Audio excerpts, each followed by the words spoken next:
Hillary Clinton has denounced Donald Trump's bellicose language toward North Korea, believing his verbal aggression has rattled American allies and will set off a nuclear arms race in the region. "We will now have an arms race, a nuclear arms race in East Asia," Clinton said in an interview with CNN due to be broadcast on Sunday, in which she also criticized Trump's threat to pull out of the international nuclear deal with Iran. "We will have the Japanese, who understandably are worried with missiles flying over them as the North Koreans have done, that they can't count on America."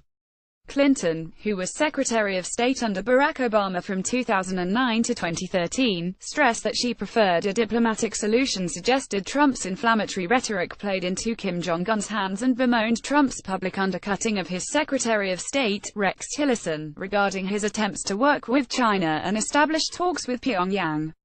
"Diplomacy, preventing war, creating some deterrence is slow, hard-going, difficult work," said Clinton, who declined to answer when asked if Tillerson should resign.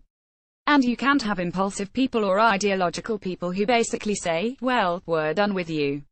On Friday, Bob Corker, the Tennessee Republican who chairs the Senate Foreign Relations Committee, continued his war of words with the president when he told The Washington Post Trump had castrated Tillerson. "The greatest diplomatic activities we have are with China, and the most important, and they have come a long, long way," Corker added. "Some of the things we are talking about are phenomenal. When you jack the legs out from under your chief diplomat, you cause all that to fall apart." Clinton recently released a book that recounts her 2016 election defeat by Trump, in which she won nearly 3 meters more ballots but lost in the Electoral College. The White House did not immediately return a request to respond to her comments.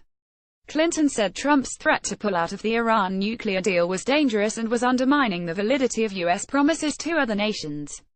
On Friday, Trump accused Iran of violating the landmark 2015 accord, blaming Tehran for a litany of sinister behavior and hitting its main military wing, the Revolutionary Guard, with anti-terror penalties. Trump did, however, break his own campaign pledge to rip up to the Iran agreement, deciding not to pull the U.S. out to reimpose nuclear sanctions, though he left that option on the table.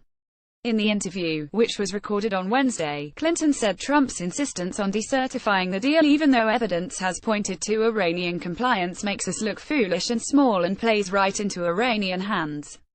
"That is bad not just on the merits for this particular situation, but it sends a message across the globe that America's word is not good," she said.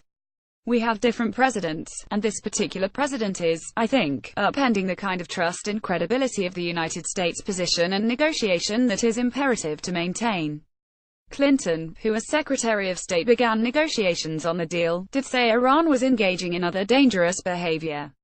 For now, Trump is throwing the issue to Congress and other nations, telling lawmakers to toughen the law that governs U.S. participation and calling on the other parties to fix issues including the scheduled expiration of key restrictions under sunset provisions that begin in 2025 and the omission of provisions on ballistic missile testing and terrorism.